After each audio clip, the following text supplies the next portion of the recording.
మీనాని దొంగ అని చెప్పేసి అనేసరికి ఇక బాలు అయితే తట్టుకోలేక సురేంద్రని అయితే కొడతాడనమాట. ఇక అప్పుడే తినడానికి వెళ్ళి అయితే శృతి రవి అయితే వస్తారనమాట. ఇక వచ్చేసరికి ఇక గొడవను చూసి ఒక్కసారిగా షాక్ అయిపోయి ఇక మధ్యలోకి అయితే వచ్చి ఇక బాలు అని చెప్పేసి గట్టిగా అరుస్తూ వాళ్ళ నాన్నని బాలుని ఇద్దరిని అయితే విడదీస్తారనమాట.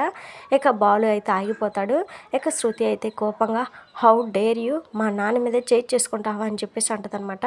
అమ్మ శృతి, ఇక్కడ ఏం జరిగిందో నీకు తెలీదు అని చెప్పేసి సత్యం అయితే చెప్పగానే ఆయన శృతి మాత్రం ఏమైనా జరగనివ్వండి, ఇతడి గుండాయిజం మా నాన్న మీద చూపిస్తాడా, మా నాన్ననే కొడతాడా అని చెప్పేసి అంటుందన్నమాట. ఎందుకు ఇంత దాకా వచ్చింది అన్నయ్య అని చెప్పేసి రవి అయితే కంగారుగా అడుగుతూ ఉంటాడు. అయితే శృతి మాత్రం అస్సలు ఆగదనమాట. రవి, ఏదైనా సరే నీ అన్న గురించి నాకు తెలీదా, సొంత అన్న తమ్ముడని కూడా చూడు, మొన్నటికి మొన్న మీనా వాళ్ళ తమ్ముడు చెయ్యి విరగొట్టాడు, నా కళ్ళ ముందే మా నాన్నని కొట్టాడు, కొంచెం కూడా గౌరవం లేకుండా రౌడీ యుజం చేస్తున్నాడు అని చెప్పేసి అంటూ ఉంటుందన్నమాట.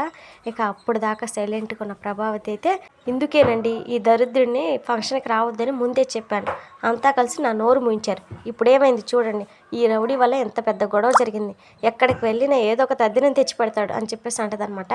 ఇక సత్యం అయితే కోపంగా, చాలు ఆపు, వాడు ఎంతసేపు ఓపికగా ఉన్నాడో చూడలేదా, ఫంక్షన్కి వస్తే వెయ్యి పోవాలని కూడా చూడకుండా ఆయన ఎంత రెచ్చగొడుతూ మాట్లాడుతున్నాడో నువ్వు వినలేదా అని చెప్పేసి అరుస్తాడనమాట. ఇక వెంటనే ప్రభావతి కూడా కోపంగా, అవునండి ఆయన కళ్ళారా చూశాను అంటున్నాడు, మీరు కాదు అంటున్నారు, మాటలతో పోయేదానికి మీద పడి కొట్టాలా, మనిషిలా ప్రవర్తించవచ్చు కదా అని చెప్పేసి బాలుని అయితే తిడుతుంది అనమాట. ఇక బాలు అయితే, నాన్న అమ్మను మాట్లాడొద్దని చెప్పు, కొడుకుని కోడల్ని భర్తని ఎన్ని మాటలు అన్నా కానీ ఒక్క మాట కూడా తిరిగి వాళ్ళతో అనలేదు, ఇప్పుడు నన్ను విమర్శించే అర్హత లేదని చెప్పు అని చెప్పేసి అంటాడనమాట. ఇక వెంటనే రవి అయితే, అది కాదన్నయ్య, ఏదైనా సరే ఇంతమంది ముందు పెద్ద ఆయన కూడా చూడకుండా మమ్మల్ని కొట్టినట్టు కొడితే ఎలా అని చెప్పేసి అంటాడనమాట. ఇక బాలు అయితే కోపంగా, హేయ్ నీకేం జరిగిందో తెలిస్తే నువ్వే వాడిని చెప్పు తీసుకొని కొడతావు, ఇక్కడున్న వాళ్ళందరిని అడిగి తెలుసుకో అనేసి నువ్వు రా మీనా, ఇలాంటి సంస్కారం లేని వాళ్ళ ఫంక్షన్కి ఇంకెప్పుడు మన ఇద్దరు రావద్దని చెప్పేసి మీనా చేపట్టుకొని తీసుకొని వెళ్ళిపోతాడనమాట. ఇక వెంటనే శోభన కావాలని ఇక శృతి దగ్గరికి అయితే వెళ్ళి ఆ చేయి పట్టుకొని, ఏంటి ఇది, నిన్ను కలపడమే ఆయన చేసిన తప్ప, నువ్వు పెళ్లి చేసుకొని పోయినా ఆయన నిన్ను క్షమించారు, నీ సంతోషం కోసం ఆ కుటుంబం అంటే ఏంటో తెలిసినా ఇంత పెద్ద ఫంక్షన్ చేశారు, ఇంకా నువ్వు ఆ ఇంటికే వెళ్తావా, ఆ దరిద్రపు కొంపలోనే బ్రతుకుతావా అని చెప్పేసి అంటూ ఉంటుంది అనమాట. ఇక సురేంద్ర కూడా అలానే మాట్లాడుతూ ఉంటాడు. ఇక వెంటనే సత్యం కామాక్షి వాళ్ళైతే, జరిగిన గొడవకి శృతి కాపురానికి సంబంధం ఏంటి, ఇలా ముడిపెట్టడం కరెక్ట్ కాదు, పదండి ఇంటికి వెళ్దాం అని చెప్పేసి అంటారనమాట.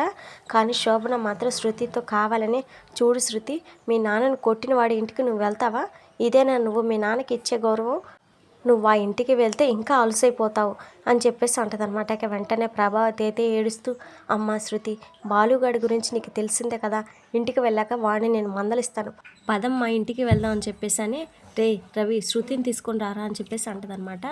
అయితే అప్పటికే కోపంగా ఉన్న శృతి అయితే రవి వైపు కోపంగా చూసి అక్కడి నుంచి అయితే వెళ్ళిపోతుంది అనమాట. ఇక సత్యం అయితే రవితో, రే రవి, అమ్మాయి బాధపడుతుంది, నువ్వు ఎక్కడే ఉండి నిదానంగా సర్ది చెప్పి ఇంటికి తీసుకుంటారా, ఇందులో నీ తప్పేం లేదని శృతికి తెలుసు కదా, వెళ్ళరా అని చెప్పేసి పంపిస్తాడనమాట.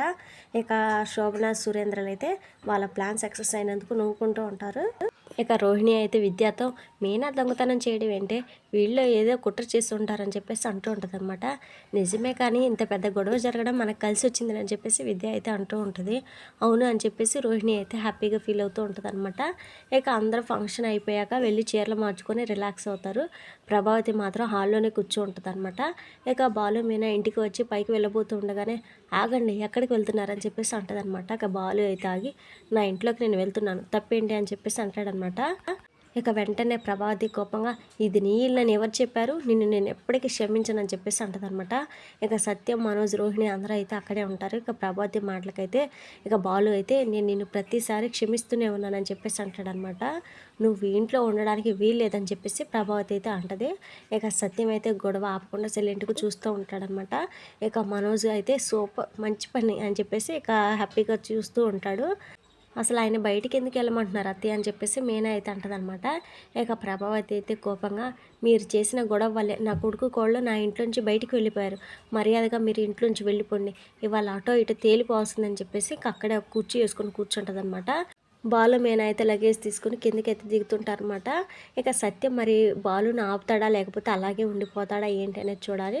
బాలు కానీ మీనాని తీసుకుని వెళ్ళిపోయాడంటే మటుకి ప్రభావతికి ఒక మంచి ఛాన్స్ దొరికినట్టు. ఎందుకంటే శృతిని ఇక వాళ్ళ అమ్మ నాన్న ఒప్పించి ఇంటికైతే తీసుకొచ్చి ఇంట్లో పెట్టుకుంటుంది. ఇక ఈ విధంగా సురేంద్ర శోభన ప్లాన్ అయితే అట్టర్ ఫ్లాప్ అయితే అయిపోద్దనమాట. కానీ సత్యం కూడా ఒప్పుకుంటాడని అనిపిస్తుంది. ఎందుకంటే ఈ ప్రభావతి ఇంతకుముందు కూడా చాలాసార్లు బాలు మీనాలను బయటకు పంపించాలని చెప్పేసి అనుకుంటుంది కదా. ఇక మీనా ఇంట్లో మొత్తం చాకరీ చేసి తన పూల షాప్ అయితే నడుపుకుంటూ ఉంటుంది.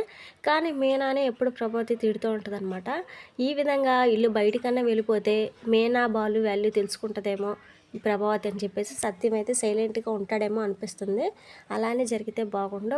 బాలు మీనా చక్కగా సపరేట్ ఎక్కడికన్నా వెళ్తే అప్పుడు కానీ ప్రభావతికి ఇంట్లో పనులు వాళ్ళిద్దరూ అయితే శృతి రోహిణి అయితే ఇంట్లో పనులు ఏం చేయరు కదా. అప్పుడే ప్రభావతి అన్ని పనులు చేయలేక తెక్క కుదిరిద్ది అనమాట. ఇది ఫ్రెండ్స్, మరి వాళ్ళ వీడియో నచ్చితే తప్పకుండా లైక్ చేయండి. నెక్స్ట్ ఏం జరగబోతే ఏంటో తెలుసుకోవాలనుకుంటే మన ఛానల్ని సబ్స్క్రైబ్ చేసి సపోర్ట్ చేయండి. Thank you friends.